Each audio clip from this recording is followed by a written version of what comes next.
இன்னைக்கு 5 விஷயம் நேராக விஷயத்துக்கு வரேன். 1, 2 நாளாக நம்ம காத்திருந்த ஒரு வரவேற்பு நேற்று ராத்திரி நடந்துருச்சு. அது யாரு எங்கே வந்து சேர்ந்தாங்கன்னு உள்ள சொல்கிறேன். 2, செப்டம்பர் 1 பற்றி நேற்று நான் சொன்ன ஒரு விஷயத்தில் இன்னைக்கு ஒரு திடீர் யூட்டன் கேட்டால் சந்தோஷப்படுவீங்க.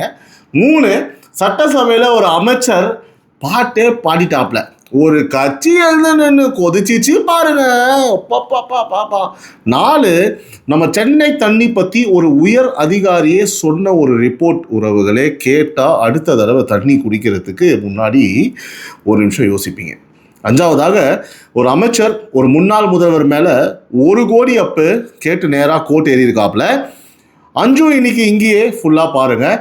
நேற்று ஒரு நாளில் தமிழ்நாட்டில் நடந்த எல்லா அரசியல் நிகழ்வுகளையும் இந்த ஒரே வீடியோவில் கொண்டு வந்து நிப்பாட்டியிருக்கேன். முழுசாக பாருங்கள். நாள் முழுக்க வேறு எங்கேயும் தேட வேண்டியதே இல்லை உறவுகளே. சப்ஸ்கிரைப் பண்ணாதவங்க இப்போவே சப்ஸ்கிரைப் பண்ணுங்கள், பெல் ஐக்கானை ப்ரெஸ் பண்ணுங்கள். அப்போ தான் தினமும் காலையில் இந்த ஷோ தவறாமல் உங்களை வந்து சேரும். கமெண்ட்டில் உங்கள் கருத்துக்களை பதிவு பண்ணுங்கள். அப்போ தான் இந்த ஷோவோட கண்டென்ட் குவாலிட்டியை நாங்கள் இம்ப்ரூவ் பண்ண முடியும். நீங்கள் இந்த தகவல்களை தெரிஞ்சுக்கிற மாதிரியே இது இன்னும் பல உறவுகளை போய் சேரணும்னா அதுக்கு உங்கள் உதவி தேவை. உங்கள் ஒரு லைக், ஒரு கமெண்ட், ஒரு ஷேர், இந்த 3த்தையும் தயவு செஞ்சு பண்ணிடுங்க. அப்போ தான் நம்ம டைம்ஸ் ஆஃப் ரிப்பப்ளிக் நியூஸ் குடும்பம் பெரிதாகும். உறவுகளால் நான், உறவுகளுக்காக நான், உங்கள் சிபி நவீன். இந்த டைம்ஸ் ஆஃப் ரிப்பப்ளிக் நியூஸின் காலை குரல், மாலை குரல், இரவு குரல். நான் ஏன் இதை சொல்கிறேன்னா, என் உறவுகள்லாம் கனடாவில் நைட்டு, மலேசியாவில் மத்தியானம், சாயந்தரம், செல்லக்குட்டிங்களா எல்லாருக்கும் காலை, மத்தியானம், இரவு, சாயந்தரம் எல்லாமே. ஸோ ஓகே, இப்போ அந்த ஃப்ளோ போயிடுச்சா? உறவுலாம் சிபி நவீன் காலையில் ஓகே சொல்லிட்டேன். நேரடியாக செய்திக்குள்ளே போவோம். வீட்டில் ஒருத்தர் தூர ஊருக்கு போயிருந்தா அவங்க திரும்பி வர அன்னைக்கு வாசலில் விளக்கு வச்சு காத்திருப்போம் இல்லை? அப்படி 2 நாளாக தமிழ்நாடு முழுக்க எத்தனையோ வீடுகளில் எரிஞ்சிட்டு இருந்த வாசல் விளக்குகளில் 21 வீட்டு விளக்குகளுக்கு நேற்று ராத்திரி பலன் கிடைச்சிருச்சு. தமிழ் உறவுகள் காட்மாண்ட்லேருந்து மதியம் டெல்லி, அங்கேருந்து ராத்திரி சுமார் 8 மணி அளவில் சென்னை வந்து சேர்ந்துருக்காங்க. டெல்லி விமான நிலையத்தில் நம்ம மாநில அமைச்சர்கள் 4 பேரும், அதாவது ஆதவ் அர்ஜுனா, ராஜ்மோகன், தென்னரசு, வினோத் 4 அமைச்சர்களும் நேரடியாக நின்று வரவேற்று சாப்பாடு கொடுத்து ஆறுதல் சொல்லி அனுப்பி வச்சாங்க. மத்திய வெளியுறவுத்துறை இந்த 21 பேரோட முழு பெயர் பட்டியலையும் அஃபிஷியலாக வெளியிட்டிருக்கு. இது ஒரு கூட்டு வேலைங்க. ஸோ டெல்லியில் வந்து டிஎன் பவனில், தமிழ்நாடு பவனில் வார் ரூம், மத்திய வெளியுறவு செயலாளர் விக்ரம் மிஸ்ரி நேரடி ஆலோசனை, காட்மாண்டுக்கே நம்ம அதிகாரி குழு, இப்படி மத்திய மாநிலம் 2ம் சேர்ந்து இயங்கினதோட முதல் பலன் தான் இது. இப்போ நம்மளுடைய ஃபாலோஅப்பில் வந்து இன்னும் முழுசாக இதை நம்ம க்ளோஸ் பண்ணலை. காரணம், போனவங்க மொத்தம் 106 பேர். தமிழ்நாடு 103 ப்ளஸ் புதுச்சேரி 3. கும்பகோணம் பக்கம் போன குழுவில் மீதி உறவுகள், அதோட சென்னை குரோம்பேட்டையிலேருந்து ஒரு ஏஜென்சி மூலமாக போன தனி 49 பேர் குழு. இவங்க எல்லாரோட நிலவரமும் இன்னும் கண்டறியப்பட்டுட்டே இருக்குது.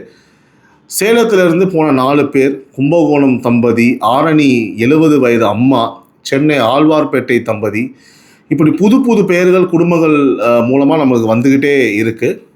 ஒவ்வொரு பேரும் நான் இங்கே நம்மளுடைய போர்டில் வந்து அப்டேட் பண்ணிகிட்டே தான் இருக்கேன். ஸோ கவலையான பக்கமும் சொல்லியே ஆகணும். இந்த டிபேட் பக்கம் இன்னொரு ஏரி அணை உடைப்பு நடந்துருச்சு. நேற்று வரை அபாயம் வரலாம்னு எச்சரிக்கை நிலையில் இருந்தது, இப்போது நடந்தே முடிஞ்சிருச்சு. அதனால் இந்த கோஷி, திருசூலி ஆற்றுக்கரை பகுதிகளில் உயர் எச்சரிக்கை, ஹை அலர்ட். மீட்பு பணிகளில் சில இடங்களில் வந்து தற்காலிகமாக நிறுத்தப்பட்டிருக்குங்க. பலி எண்ணிக்கை பற்றி நான் வந்து நேற்று சொன்னதையே இன்றைக்கும் சொல்கிறேன். நம்பர்ஸ் சோர்ஸுக்கு சோர்ஸ் மாறிக்கிட்டே இருக்குது உறவுகளே. நேபாள காவல்துறை வந்து அஃபிஷியலாக சொன்னது 1545 பேர் வந்து மீட்பு. வேறு தரப்புகளில் இதை விட கூடுதலான எண்களும் சொல்லப்படுது. ஸோ இந்திய அளவில் வெளியுறவுத்துறையே எண்கள் ஏறி இறங்குதுன்னு தான் சொல்லியிருக்காங்க. அதனால் எந்த ஒரு நம்பர்ஸுமே நான் வந்து இங்கே கன்ஃபார்மாக உங்களுக்கு சொல்ல மாட்டேன். உறுதியானதும் நான் உங்களுக்கு அப்படி டேட்டா சொல்லிடுறேன். உங்கள் சொந்தக்காரங்க, தெரிஞ்சவங்க யாராவது அந்த குழுக்களில் இருந்தால் நிலைமையை கமெண்டில் சொல்லுங்கள். அது மற்ற உறவுகளுக்கு மிகவும் உதவியாக இருக்கும். அடுத்ததாக, நேற்று இதே ஷோவில் நாளை என்ன பகுதியில் நான் என்ன சொன்னேன், செப்டம்பர் 1 புது தமிழ் படங்கள் வெளியாகாது, படப்பிடிப்பும் நிற்கும்னு தயாரிப்பாளர் சங்கங்க அறிவிச்சிருந்ததை உங்களுக்கு நான் இன்ஃபார்ம் பண்ணியிருந்தேன். இன்றைக்கி அந்த கதை யூட்டர்ன் போட்டுருச்சு. அந்த வேலை நிறுத்தம் ஒத்தி வைக்கப்பட்டுருச்சு. காரணம் என்னன்னா, சட்டசபை கூட்டத்தொடர் முடிஞ்சதும் முதல்வர் விஜய் வழிகாட்டுதலில் அரசு தலைமையிலேயே தயாரிப்பாளர்கள், விநியோகஸ்தர்கள், திரையரங்க உரிமையாளர்கள் 3 தரப்பையும் ஒரே மேஜைக்கு கொண்டு வந்து பேசி தீர்வு காணப்படும்னு அரசு தரப்பில் வந்து உறுதி கொடுக்கப்பட்டிருக்கு. அந்த உறுதியை ஏற்றுக்கிட்டு தான் சங்கங்கள் வந்து இந்த முடிவு எடுத்திருக்காங்க. அதாவது செப்டம்பர் 1 அன்னைக்கு படங்கள் வழக்கம் போல் வெளியாகும். தியேட்டருக்கு பிளான் பண்ணவங்க கவலைப்படாமல் உங்கள் டிக்கெட்லாம் வேஸ்ட் ஆகாது, நீங்கள் போகலாம் படத்துக்கு. ஸோ அடிப்படை பிரச்சனையான தியேட்டரிக்கல் டு ஓடிடி கால இடைவேளை விவகாரம் இன்னும் தீரலை. அது பேச்சுவார்த்தை தான் தீரும், சரிங்களா? ஸோ அந்த பேச்சு எப்போ என்ன முடிவுன்றதை நம்ம ஃபாலோ பண்ணலாம், பண்ணிவிட்டு நம்ம சொல்லலாம். செப்டம்பர் 1க்கு நீங்கள் எந்த படத்துக்கு டிக்கெட் புக் பண்ணியிருந்தீங்க, டென்ஷன் ஆனீங்க, ஐயோயோ போச்சேன்னு கதறினீங்க அப்படின்றத கமெண்ட்டில் சொல்லுங்கள் என் உறவுகளே. அடுத்ததாக முதல்வர் இன்று 1 சட்டசபை நடந்துகிட்டு இருக்கும் போதே ஒரு திடீர் ஆய்வு. காலையில் தலைமை செயலகம் வந்த முதல்வர் விஜய் திடீர்னு புறப்பட்டு புழல் மத்திய சிறைச்சாலைக்கு போயிருக்காரு. முன்னறிவிப்பே இல்லாமங்க. இந்த போதை ஒழிப்பு மறுவாழ்வு மையம், மகாத்மா காந்தி சமுதாய கல்லூரி வகுப்பறை நூலகம், கணினி பயிற்சி மையம், உயர் பாதுகாப்பு தொகுதி, கைதிகள் வேலை செய்கிற தொழில்கூடம் எல்லாத்தையும் அரை மணி நேரத்துக்கு மேலே சுற்றி பார்த்து கைதிகளோட வசதிகளை நேரடியாக விசாரிச்சிருக்காரு. அப்படியே பக்கத்தில் இருக்கிற M3 புழல் காவல் நிலையத்துக்கும் நுழைஞ்சு பதிவேடுகளை புரட்டி பார்த்துருக்கிறாரு. சிறைத்துறை இயக்குனர் டாக்டர் சந்தீப் ராய் ராத்தோர் உள்ளிட்ட அதிகாரிகள் வந்து உடன் இருந்திருக்காங்க. இது எல்லாம் அரசோட அஃபிஷியல் ஆவணத்திலிருந்து வந்த தகவல். ஸோ சொல்லாமல் போய் பார்க்குற இந்த சர்ப்ரைஸ் ஆய்வு ஸ்டைல் பற்றி உங்கள் கருத்து என்ன? நல்ல அணுகுமுறையா? இதனால் என்ன மாற்றங்கள் இருக்கும்? ஆனால் டர் ஆகிட்டாங்க, போனவனே செம்மையாக டர் ஆகிட்டாங்க. ஒரே காமெடி தான். கமெண்ட்டில் சொல்லுங்கள் உங்கள் கருத்து என்னான்னு. அடுத்ததாக அமெரிக்கா சென்ட் லூயிஸில் நடந்த கிராண்ட் செஸ் டோர் 2026 போட்டியில் சாம்பியனான முதல் இந்தியருங்கிற வரலாற்று சாதனை படித்த நம்ம தமிழ்நாடு இளம் கிராண்ட் மாஸ்டர் வேறு யாருங்க, பிரக்யானந்தாவுக்கு முதல்வர் விஜய் அஃபிஷியலாக பாராட்டு தெரிவிச்சிருக்காரு. செஸ் விளாண்டாங்க, ஞாபகம் இருக்கா? அவர் தான், ஓகேவா? இளம் தலைமுறைக்கு புது நம்பிக்கை, தமிழ்நாட்டுக்கும் இந்தியாவுக்கும் பெருமைன்னு பாராட்டை வந்து தெரிவிச்சிருக்காப்புல. உலக அரங்குகளில் தமிழ்நாடு கொடி பறக்குது. பிரக்யானந்தாவுக்கும் நம்ம குடும்பம் சார்பாக, நம்மளுடைய டைம்ஸ் ஆஃப் ரிபப்ளிக் குடும்பம் சார்பாக எங்களுடைய ஒரு கங்க்ராட்ஸ், வாழ்த்துக்கள். நீங்களும் அவருக்கு கமெண்ட்டில் வந்து வாழ்த்து தெரிவிச்சிருங்க, நல்லா இருக்கும்ல, ரைட். அடுத்து தாவேக அரசின் நகர்வுகள். முதலாவதாக மத்திய அரசு கிட்ட நிற்கிற 5109.92 கோடி இந்த ஒருங்கிணைந்த பள்ளி கல்வி சமாக்ரா சிக்ஷா இந்த திட்ட நிதியில் மத்திய அரசு தமிழ்நாட்டுக்கு தர வேண்டிய நிலுவை 3 நிதியாண்டு சேர்த்து 5109.92 crores. இந்த கல்வித்துறை அமைச்சர் ராஜ்மோகன் வந்து பார்த்தீங்கன்னா அஃபிஷியலாக அவையில் வந்து சொல்லியிருக்காப்புல. இடைப்பட்ட காலத்தில் மாநில அரசு தன் சொந்த பட்ஜெட்லேருந்து சுமார் 2662 கோடி செலவழித்து பள்ளிகளை நடத்திக்கிட்டு இருக்கு. இது அரசியல் பேச்சு இல்லைங்க, எங்களுடைய நம்பர்ஸ், மத்திய மாநில நிதி கணக்கு, இதெல்லாம் நான் சொல்கிறது. இந்த நிலுவை எப்போ வரும்ன்றது வந்து நம்ம கண்காணிப்பிலே இருக்கும். கொஞ்சம் சீக்கிரமாக கொடுங்க, ஹெல்ப் பண்ணுங்கள். அடுத்ததாக இரண்டாவது, பெரம்பூரில் 30 வருஷ கோரிக்கைக்கு ஒரு முடிவு வந்தாச்சுங்க. மாணவர்கள் தினமும் சிரமப்பட்டு நடந்த ஒரு பகுதியில் புது நடைபாதை வசதி வந்து 30 வருஷமாக கேட்டுட்டு இருந்திருக்காங்க, சரிங்களா? இப்போ வந்து நடந்துருச்சுன்னு பொதுமக்கள் வந்து நன்றி சொல்லியிருக்காங்க. சின்ன விஷயமா தெரியலாம், ஆனால் தினமும் நடக்கிற பிள்ளைகளுக்கு இது பெரிய மாற்றம். இது சின்ன விஷயமே கிடையாது. ஆக்சுவலாக 30 வருஷமாக பண்ணாத ஒரு விஷயத்தை பண்ணியிருக்காங்க, அது பெரிய விஷயம்தான், ஓகேங்களா? ஸோ அடுத்து மூன்றாவதாக, சென்னையில் புனரமைக்கப்பட்ட கதர் அங்காடியை கைத்தறித்துறை அமைச்சர் விஜய் பாலாஜி திறந்து பார்வையிட்டிருக்காரு. கதர், பட்டு, கிராம தொழில் பொருட்களில் 30% முதல் 50% வரை தள்ளுபடி விற்பனை நடக்குதுங்க.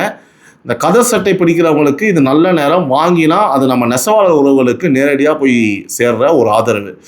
நீ போய் வாங்குறான்றீங்களா? வாங்குறேன் உசுண்டு. சரி உறவுகளே, இப்போ நான் 3 விஷயம் சொல்லியிருக்கேன் தாவேக அரசு நகர்வுகளில். இந்த 3 விஷயத்தில் உங்களுடைய கருத்துக்கள் என்ன? கதர் சட்டை நீங்கள் வச்சுருக்கீங்களா, வாங்கியிருக்கீங்களா? சொல்லுங்கள். இந்த பெரம்பூரில் 30 வருஷமாக பண்ணாத விஷயத்த பண்ணியிருக்காங்க, இதை நீங்கள் எப்படி பார்க்குறீங்க?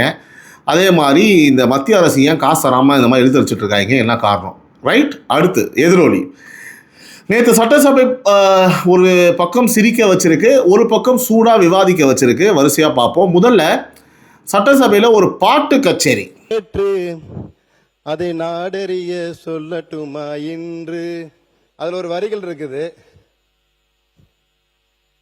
தெரு தெருவாய் கூட்டுவது பொதுநல தொண்டு, ஊரார் தெரிந்து கொள்ள படம் பிடிப்பார் சுயநலம் உண்டு. அப்பவே அவங்க ரீல்ஸை வந்து பரப்பியிருக்காங்கிறதுக்கு ஒரு பாட்டு புரட்சி அன்னைக்கே பாடியிருக்காரு. அது மட்டும் இல்லாம மக்கள் நலம் என்றே சொல்லுவார், தன் மக்கள் நலம் ஒன்றினை தான் மனதில் கொள்ளுவார். மக்களுக்காக கிள்ளி கொடுத்து தன் மக்களுக்காக அள்ளி கொடுத்ததை தான் அன்னைக்கு புரட்சி தலைவர் அன்னைக்கே பாடி இருக்கிறாரு. எந்த மக்களுக்காக அவங்க வேலை செஞ்சாங்கிறது புரட்சி தலைவர் அன்னைக்கே பாட்டில் சொல்லியிருக்காரு. நான் ஒரு பேரவைத் தலைவர்களே புரட்சி தலைவருடைய பாடலைத்தான் பாடினாரே தவிர வேறு எந்த அழுத்தத்தோடும் பேசவில்லை. அவருடைய பாடலை அவருடைய ரசிகராக இருந்தபோது பாடியதுதானே தவிர வேறு அது குற்றமாக எடுத்துக் கொள்ளக்கூடாது. பிற்பட்டோர் நலத்துறைக்கும் இந்த பாடலுக்கு என்ன சம்பந்தம் என்று தெரியவில்லை. அமைச்சர்கள் பதில் சொல்ல ஆரம்பிச்சிட்டாரு. நேத்தே சொல்லியிருக்க வேண்டிய பதில் இன்னைக்கு தான் ஆரம்பிச்சிருக்கிறாரு. நேற்று ஆரம்பிக்க வேண்டியது இன்னைக்கு ஆரம்பிச்சிருக்கிறாரு. பாட்டு பாட ஆரம்பிச்சிட்டாரு. இதுல சாட்சிக்கு வேற என்ன வேற கூப்பிட்டுருக்காரு. அதனால நாங்க இதுக்கு பதில் சொல்லி தான் ஆக வேண்டும். இது நீங்க அலோவ் பண்ணி தான் ஆக வேண்டும்.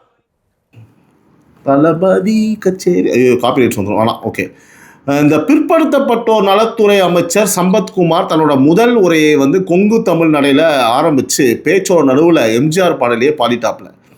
கூடவே எதிர்க்கட்சி பக்கம் பார்த்து ஒரு லேசான குத்தலும். அதாவது டிஎம்கே உறுப்பினர்கள் எழுந்து நின்று கடும் எதிர்ப்பு. இது மாதிரி ஏதாவது ஊழகுசும் வேலையை பார்த்து போடுறாங்க அமைச்சர்களை. அவைத்தலைவர் வந்து இடையில் புகுந்து சமாதானம் பண்ணாங்க. ஸோ பாட்டு மட்டும் இல்லை, உரையில் வந்து பார்த்திங்கன்னா சில சப்ஸ்டன்ஸும் இருந்துச்சு. இந்த +1 மாணவர்களுக்கு 277 கோடியில் ஹெல்மெட், வாட்டர் பாட்டில் சேர்த்து நவீன சைக்கிள் திட்டம், 202.15 கோடி ஸ்காலர்ஷிப் விநியோகம், விடுதிகளில் CCTV ப்ளஸ் உணவுக்கு ஜியோ டேக்டு ஃபோட்டோ கண்காணிப்பு சிஸ்டம், விடுதி மாணவர் புகார்களுக்கு நேரடி வாட்ஸ்அப் 9445470163 இந்த நம்பரும் வாட்ஸ்அப்பு, டோல் ஃப்ரீ நம்பர் 1800599498 இந்த 2 எண்ணும் விடுதியில் படிக்கிற பிள்ளைங்க இருக்கிற ஒவ்வொரு வீட்டுக்கும் முக்கியம். சட்டசபையில் பாட்டு பாடலாமா கூடாதா? நீங்கள் எந்த பக்கம் கமெண்டில் சொல்லுங்கள். பாட்டு பாடலாமா பாடக்கூடாதா? உங்களுக்கு எந்த பாட்டு ரொம்ப பிடிக்கும்? இது பாருங்கள், எப்படிலாம் என்கரேஜ் பண்ணுறேன் பாருங்கள் நான் உங்களை. ஓகே, ரெண்டாவது ஓகேவா, இந்த வன்னிய உரையும் ஒரு கிளைமேக்ஸ் நகைச்சுவையும். ஸோ விசிகேயோட சமூக நீதித்துறை அமைச்சர் வன்னியரசு முதல் உரை 2007 இதே அவையில் திருமாவளவனை கைது செய், வன்னியரசுவை கைது செய்ன்னு முழக்கம் கேட்டதுலேருந்து இன்னைக்கு அதே திருமாவளவன் பரிந்துரையில் தான் அமைச்சராக நிற்கிறங்கிற வரை ஒரு சுத்து வந்த வாழ்க்கை கதைங்க. ஸோ ஆணவ கொலைகளுக்கு எதிரான போராட்ட காலத்தில் 2.5 வருட சிறைவாசம், தேர்தல் பிரச்சார நேரத்தில் அவருடைய ஒரு முக்கியமான ஒரு பாதிப்பு இருந்தது, அதையும் தெரிவித்தார். எல்லாத்தையும் வெளிப்படையாக பகிர்ந்தார். 234 தொகுதியில் 44 மட்டும் எஸ்சி ஒதுக்கீடு, மீது எல்லா தொகுதியிலையும் தலித் வேட்பாளர் நிற்க அரசியலமைப்பு உரிமை இருக்குங்கிற பாடமும் எடுத்தார். 2008 ஜெயலலிதா அம்மையார் ஜெயலலிதா பேசின ஒரு உரையை மேற்கோள் காட்டினப்போ எதிர்க்கட்சி தலைவர் உதயநிதி பக்கத்தில் இருந்து இன்னும் ஒரு கிளைமேக்ஸ் இருக்குது, அந்த உரை என்கிட்ட இருக்குது படிச்சிடுறேன்னு ஒரு நகைச்சுவை. அவையே சிரிச்சிருச்சு. ஸோ கட்சி பேதம் தாண்டி நல்ல மொமெண்ட்டு. பரவாயில்ல, நம்ம உதயநிதி அவர்களுக்கும் அந்த எதிர்க்கட்சி தலைவர்களுக்கும் நல்ல ஒரு காமெடி சென்ஸ் இருக்குது. ஓகேவா, சென்ஸ் இருக்கா இல்லையா? இல்லை, காமெடி சென்ஸ் இருக்குது. உடனே ஏதாவது சும்மா நீங்கள் அப்படிலாம் நினைக்கக்கூடாது. ஓகேவா. மூணாவது, வன்னியர் 10.5% ஒரு கிளைம் எழுந்து விழுந்த கதை.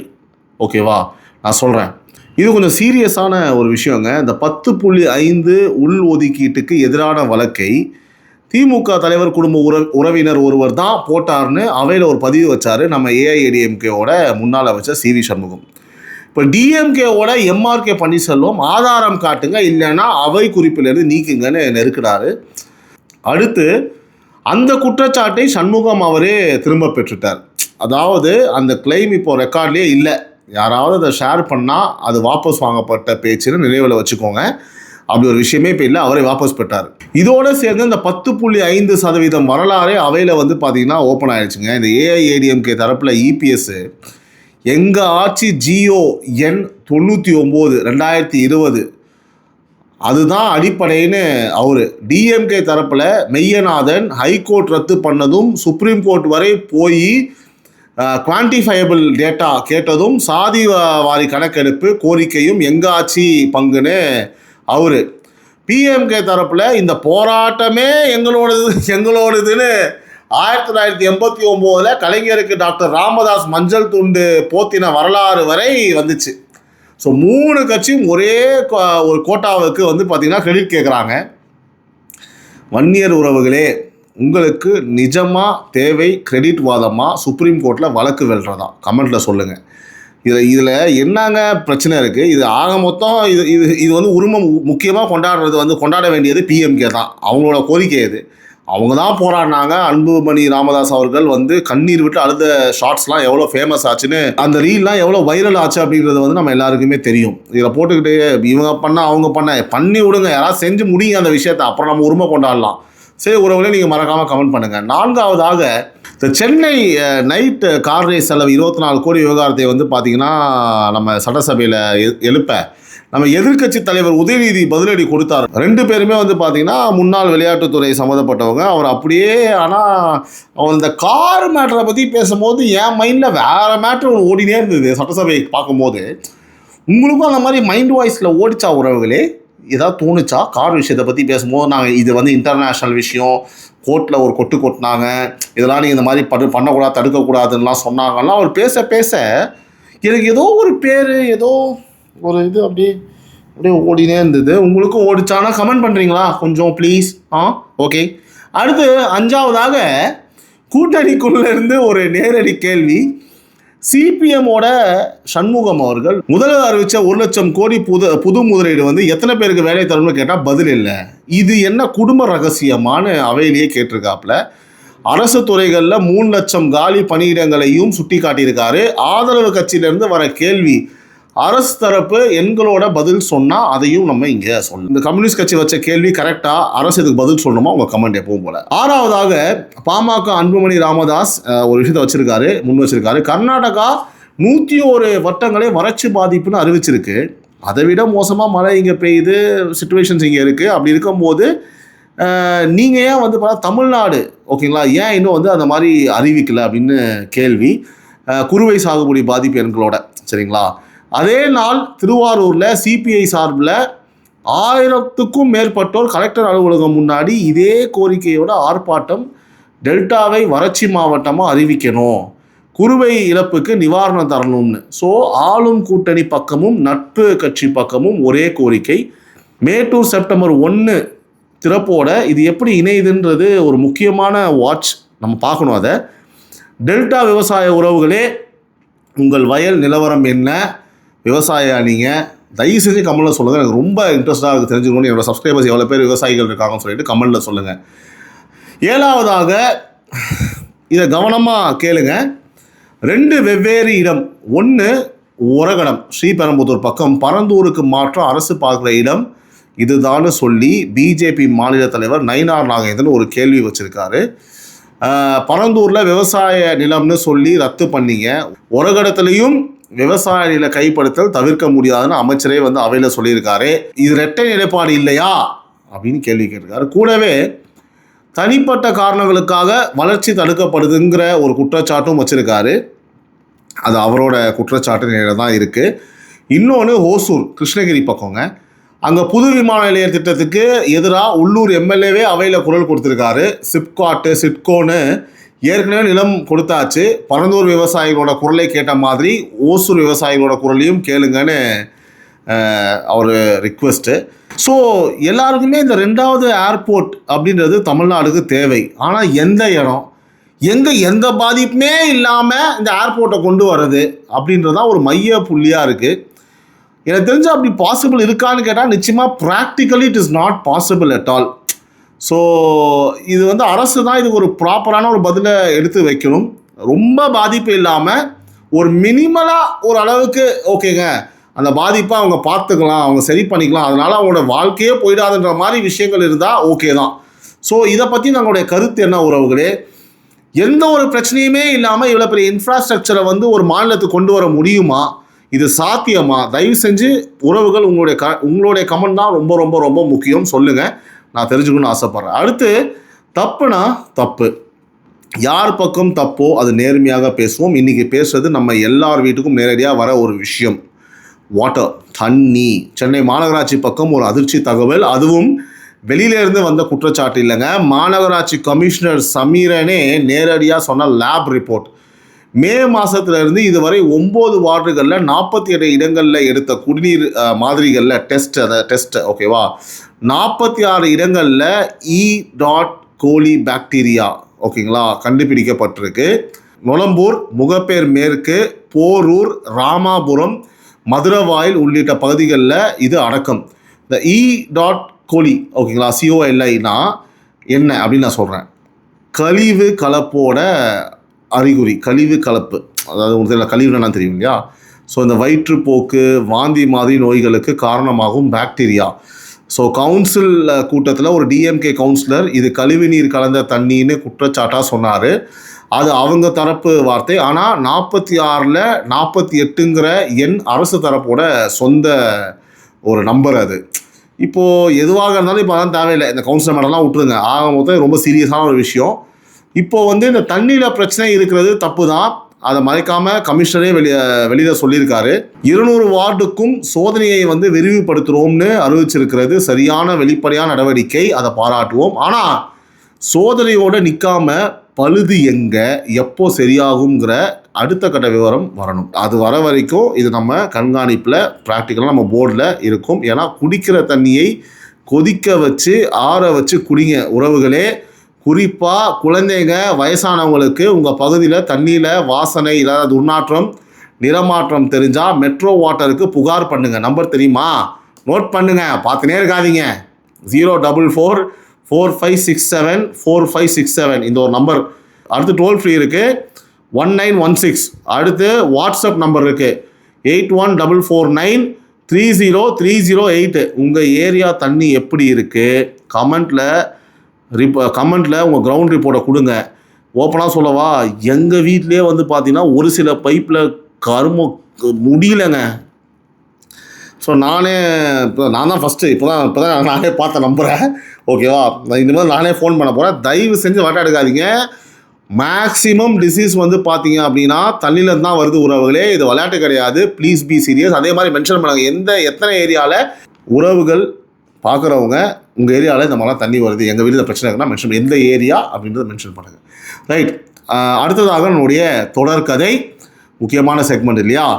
ஸோ அப்டேட் வந்த விஷயம்லாம் நான் சொல்லிடுறேன். முதல்வர் அமைச்சர் தேர்தல் வழக்கு நேற்று சொன்னேன், இன்றைக்கி நடந்தது சொல்கிறேன். நேற்று கோர்ட்டில் நடந்தது இதுதான். முதல்வர் விஜயும் அமைச்சர் ஆதவர்ஜனாவும் ஃபைல் பண்ண தள்ளுபடி அப்ளிகேஷன்ஸை நீதிபதி லட்சுமி நாராயணன் எடுத்துக்கிட்டு மனு போட்ட DMK வேட்பாளர்கள் வாக்காளர்கள் தரப்பு பதில் தாக்கல் பண்ணணும்னு உத்தரவு போட்டு வழக்கை செப்டம்பர் 3க்கு ஒத்தி வச்சிருக்காரு. முதல்வர் தரப்பு வாதத்தோட சுருக்கம் சொல்லிடுறேன். திருச்சி கிழக்கு மனுவில் வந்த பிரச்சாரத்தில் குழந்தைகள் பயன்படுத்தப்பட்டாங்கங்கிற குற்றச்சாட்டு தேர்தல் விதிமுறை மீறல்னு வச்சுக்கிட்டாலும் அது தேர்தலையே ரத்து பண்ணுறதுக்கான சட்டப்படியான காரணம் ஆகாது. அது எப்படி வாக்குகளை மாற்றுச்சுன்றதுக்கு மெட்டீரியல் ஃபேக்ட்ஸ் மனுவில் இல்லை. ஸோ இப்படி இதோட 5 தொகுதி இடைத்தேர்தல் தடை வழக்கு, அது தனி வழக்குங்க, குழப்பிக்காதீங்க. அதில் தடையை நீக்க சொல்லி முதல்வர் தரப்பு பதில் மனு போட்டிருக்காங்க. வழக்கு போடுறதுக்கு முன்னாடியே சீட் காலி ஆயிடுச்சுங்கிறது அவங்க வாதம். ஸோ 2 வழக்கோட அடுத்த ஸ்டேஷன், அதாவது செப்டம்பர் 3 அண்ட் நடப்பு விசாரணைகள் நடக்கிறதெல்லாம் அன்னன்னைக்கு இங்கேயே நான் உங்களுக்கு சொல்லிடுறேன். இரண்டாவதாக அமைச்சர் மரியா வில்சன் புது அத்தியாயம், ஆனால் வேற வழக்குங்க. முன்னாடி நாம் பேசின அந்த லஞ்ச விவகாரம் இல்லைங்க, இது 2022 புதுச்சேரி நடந்ததாக சொல்லப்படுற ஒரு தாக்குதல் வழக்கு. அது ரத்து பண்ண சொல்லி அமைச்சர் தரப்பு ஹைகோர்ட்டில் மனு போட்டிருந்தாங்க. விசாரணைக்கு அவர் நேரில் வராததால் நீதிபதி காட்டமாக நீங்கள் இங்கிலாந்தோட அரசன் இல்லைங்கிறத கூட சொன்னாருங்க. ஸோ இதுக்கு நடுவில் இந்த அடிப்படை வழக்கில் புதுசாக குற்றப்பத்திரிகை தாக்கலானதால் அமைச்சர் தரப்பே ரத்து மனுவை திரும்ப பெற்றுட்டாங்க. ஆகஸ்ட் 31க்கு அப்புறம் நேரடியாக ஆஜராகிறதா உறுதி சொல்லியிருக்காங்க. ஸோ இதில் கவனிக்க வேண்டிய விஷயம் என்னன்னா, வழக்கு முடியலை, ரத்து மனு தான் வாபஸு. வழக்கு புது குற்றப்பத்திரிகை வழியில் தொடருது. இதில் எல்லாமே இப்போதைக்கு குற்றச்சாட்டு நிலை தான், இன்னும் முடிவு வரல. மூன்றாவதாக திமுக 110 மாவட்டம் அந்த வாட்ச் முடிஞ்சு அஃபிஷியல் ஆகிடுச்சு. நம்ம ஃபாலோ பண்ணிட்டு இருந்த நம்ம திமுக கட்சி மறுசீரமைப்பு நேற்று ஸ்டாலின் அறிவிப்போட அஃபிஷியலாக மாவட்ட செயலாளர் எண்ணிக்கை 77லேருந்து 110, சென்னையில் 6லேருந்து 10 செயலாளர்கள், 10 100 வச்சா கூட வேலைக்கு ஆகாது. பதவிகளுக்கு வயது வரம்பு ஒன்றும் வேலைக்கு ஆகாது. இதனால் மூத்த தலைவர்கள் சிலரோட எல்லை சுருங்குது. ஓகேவா? சேகர் பாபு 6 தொகுதியிலேருந்து 3. ஓகே.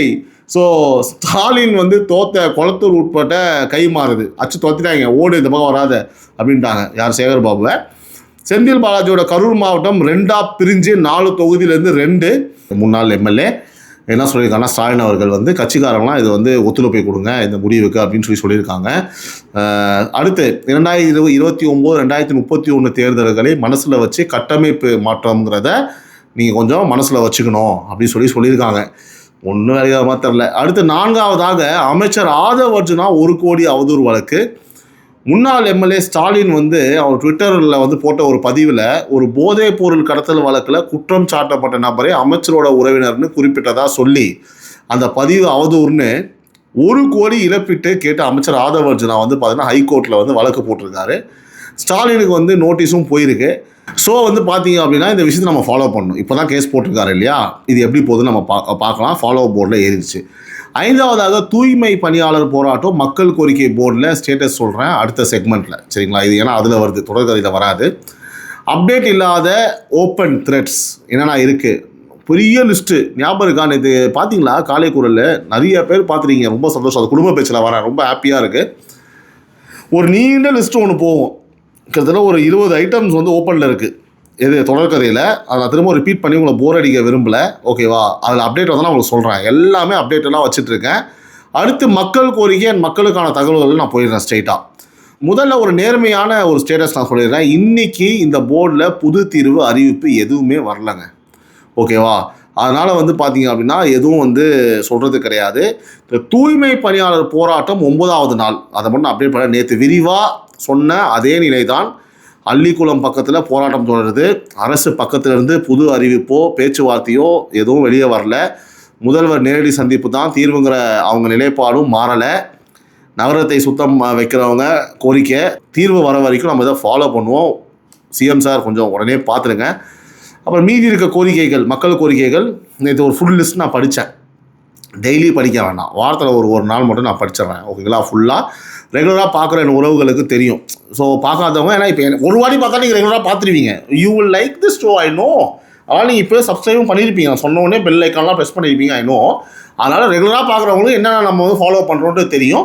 இருந்தாலும் நான் வாரத்தில் 1 நாள் 2 நாள் நான் உங்களுக்கு சொல்லிடுறேன், ஓகே? அடுத்து மக்களுக்கான தகவல்கள், அது எப்போவுமே ஏதாவது ஒரு விஷயம் வந்துகிட்டே இருக்கும் புதுசாக, நான் உங்களுக்கு சொல்கிறேன்.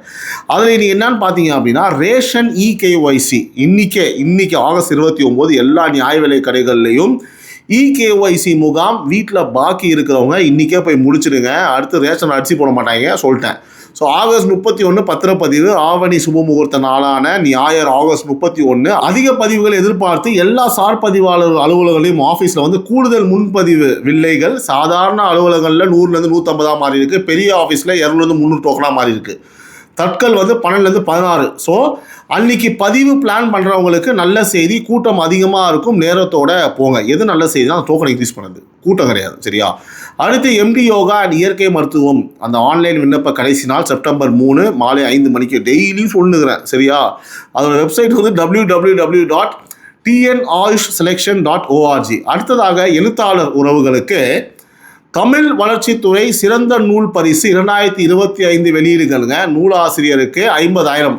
ஸோ விண்ணப்ப கடைசி தேதி ஆகஸ்ட் 5 வரை நீட்டிப்பு. எழுத்தாளர் உறவுகளே அப்ளை பண்ணிடுங்க.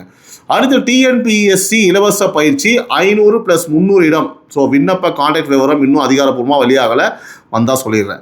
அடுத்ததாக சென்னையின் FIR அண்ட் அரெஸ்ட், காவல்துறை அஃபிஷியல் தகவலிருந்து இன்றைக்கி முக்கியமானவை வழக்கமாக நினைவூட்டலுங்க. குற்றம் நிரூபணம் நீதிமன்றத்தோட வேலை. இங்கே சொல்கிறது காவல்துறை வெளியிட்ட தகவல் மட்டும்தான். முதலாவதாக வியாசர்பாடி பகுதியில் பழைய பகையால் நடந்த கொலை முயற்சி வழக்கில் ஹிஸ்ட்ரி ஷீட்டர் ஒருவர் அடுத்த நாளே கைதுங்க. ஆயுதமும் பறிமுதல். 2, இது கவனமாக கேளுங்க உறவுகளே, தீபாவளி ஃபண்டுன்னு பேர் வச்சு மாதம் 1000 ரூபா கட்டினா வருஷ கடைசியில் பணமும் நகையும்னு சொல்லி சுமார் 350 பேர்கிட்ட 40 லட்சம் வசூலித்து ஏமாத்தின வழக்கில் CCBயோட டெபாசிட்டர் பாதுகாப்பு பிரிவு தாய் மகள் 2 பேரை கைது பண்ணியிருக்கு. ஸோ இந்த மாதிரி சீட்டு ஃபண்டு திட்டங்களில் பணம் போடுறதுக்கு முன்னாடி 2 தடவை யோசிங்க, 2000 தடவை யோசிங்க. அடுத்து மூணாவது ஒரு யூஸ்ஃபுல் தகவல், சென்னை முழுக்க பல வருஷமாக உரிமை கோரப்படாமல் கிடந்த 5543 கைவிடப்பட்ட வாகனங்களை காவல்துறை கைப்பற்றி அதில் 1936 வாகனங்களை மதிப்பீட்டு பண்ணி ஆன்லைன் மின் ஏலத்தில் கட்டமாக விற்பனைக்கு வச்சுருக்காங்க. ஸோ ரோடு ஓரம் தூசி படிஞ்சு கிடந்த அந்த வண்டிகள் இனி மறையும். உங்கள் தெருவுலையும் அப்படி வண்டி கிடக்கா கமெண்ட்ல சொல்லுங்க. ஏன் நல்ல வண்டியாக வரும், அப்படியே பர்ச்சேஸ் பண்ணிக்கோ, ரொம்ப கம்மியாக இருக்கும் ரேட்டு. நாலாவதாக போதைப் பொருள் ஒழிப்பு நடவடிக்கையாக வடக்கு மேற்கு சென்னையில் ஒரே நாளில் 55 பள்ளிகளில் ஆயிரக்கணக்கான மாணவர்களுக்கு விழிப்புணர்வு நிகழ்ச்சிகள் நடந்திருக்கு. வாழ்த்துக்கள். இன்னைக்கு தொகுப்பு பதிவான முக்கிய வழக்குகள் 7, கைது 10, விழிப்புணர்வு 55 பள்ளி, ஏலத்துக்கு வாகனங்கள் 1936, ஹெல்ப்லைன் நினைவூட்டல் மகளிர் 181, சைபர் மோசடி 1930, அவசரம் 112. அடுத்த செக்மெண்ட் நாளை என்ன. ஸோ என்னென்ன முக்கியமான டேட்ஸ் குறித்து வச்சுக்கோங்க. இன்றைக்கி ஆகஸ்ட் 29 எல்லா ரேஷன் கடைகளையும் EKYC முகாம் சொல்லிட்டேன். ஆகஸ்ட் 31 தேர்தல் வழக்கில் மீதி மனுக்கள், திருச்சி கிழக்கு ப்ளஸ் இன்னொரு பெரம்பூர் மனு, ஹைகோர்ட் விசாரணை, சுப முகூர்த்த பத்திரப்பதிவு நாள், கூடுதல் டோக்கன் விவரம் மேலேயே சொல்லிட்டேன். காவேரி வழக்கு சுப்ரீம் கோர்ட் விசாரணைனும் ஒரு தகவல் இருக்குது. அது இன்னும் ஒரே சோர்ஸ் தான், உறுதியானதும் சொல்கிறேன். செப்டம்பர் 1 மேட்டூர் திறப்பு, முதல்வர் நேரடி பங்கேற்பு, ஆல்ரெடி நிறையா பேசிட்டோம். அடுத்து சினிமா நிறுத்தம் நம்ம பேசிட்டோம், முக்கிய செய்தியில் ஒத்தி வச்சுட்டாங்க. செப்டம்பர் 3 MD யோகா விண்ணப்ப கடைசி மாலை 5 மணி, முதல்வர் அமைச்சர் தேர்தல் வழக்கு அடுத்த விசாரணை. செப்டம்பர் 8 ஆட்டோ டிரைவர் தொழிற்சங்கங்கள் கோட்டை முற்றுகை போராட்டம் அறிவிச்சிருக்காங்க. நடக்குதா, தீர்வா வருதான்னு பார்ப்போம். செப்டம்பர் 9 வரை காவேரி கர்நாடகா வினாடிக்கு 9000 கன அடி திறக்க வேண்டிய அந்த டைம். ஆகஸ்ட் 2 வெற்றி பயணம் எக்ஸ்பிரஸ் LSS டீலக்ஸ் பேருந்துகளில் மகளிர் இலவச பயண விரிவாக்க தொடக்கம். ஆகஸ்ட் 5 சிறந்த நூல் பரிசு விண்ணப்ப கடைசி நாள். ஆகஸ்ட் 7 கரூர் வழக்கு சுப்ரீம் கோர்ட் விசாரணை. அடுத்து 2027 பொங்கல், இதை விடவே மாட்டேன். அன்னபூர்ணி சூப்பர் 6 முதற்கட்ட 3 இலவச சிலிண்டர் அமல் சொல்லிகிட்டே இருப்பேன். ஸோ இது எந்த தேதி உங்களுக்கு நேரடியாக சம்மந்தப்பட்டது கமெண்ட்ல சொல்லுங்க உறவுகளே. அடுத்து இன்னைக்கு நம்மளுடைய குடும்ப பேச்சு.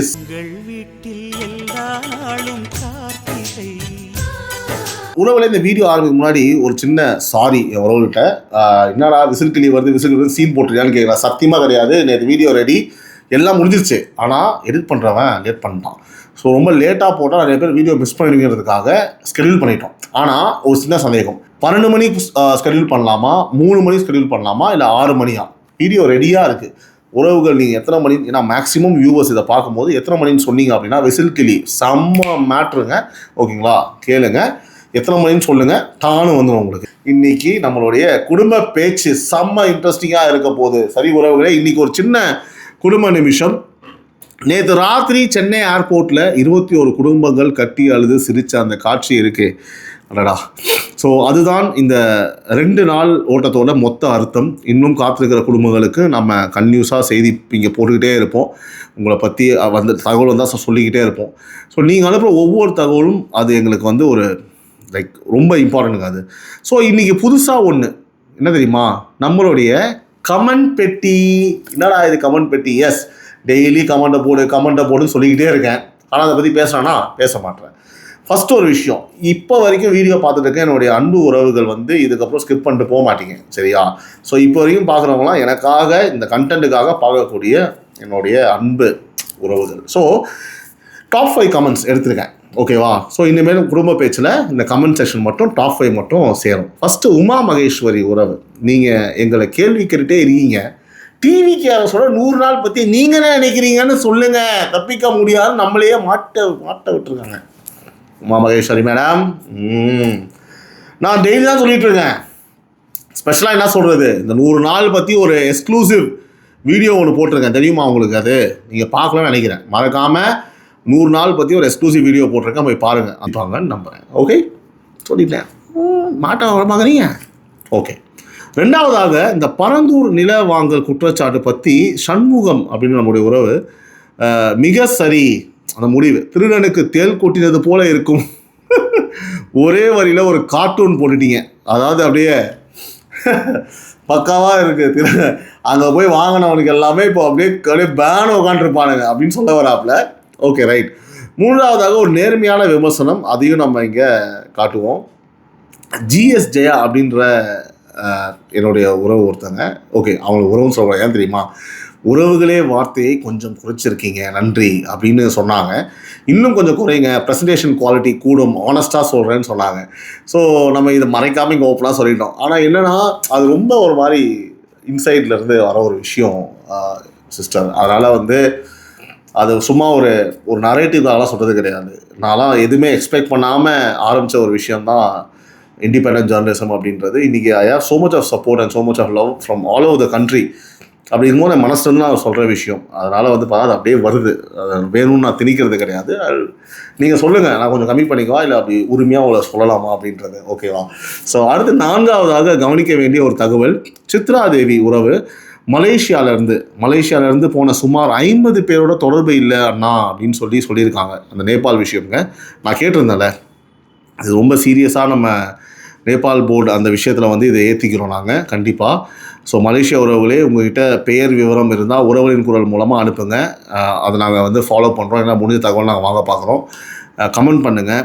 ஸோ எதாவது டீட்டெயில்ஸ் இருந்ததுன்னா வில் ட்ரை டு, அவங்க பேர் எதாவது இருந்ததுன்னா கமெண்ட் பண்ணுங்கள், நாங்கள் அதை ஃபாலோ பண்ணுறோம். சித்ரா தேவி நீங்கள் கூட கமெண்ட் பண்ணலாம், இட் வில் பி ஹெல்ப்ஃபுல்.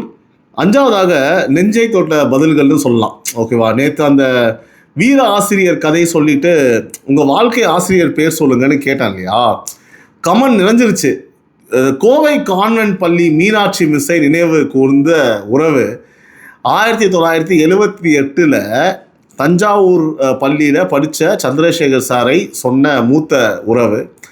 அப்புறம் ஒரு உறவு எழுதினது, is not a teacher, is God, அவ்வளவுதான், அதுக்கு மேலே நான் எதுவும் சொல்ல வேணாம் அப்படின்னு சொன்னாங்க.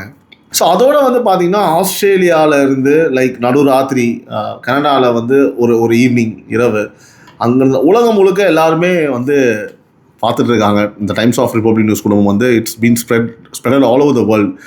ஸோ நாளைக்கு கமெண்ட் பெட்டி திறக்கும். உங்கள் கமெண்ட் அதில் வரணும்னா இன்றைக்கே கீழே போய் எழுதுங்க பார்த்த உடனே.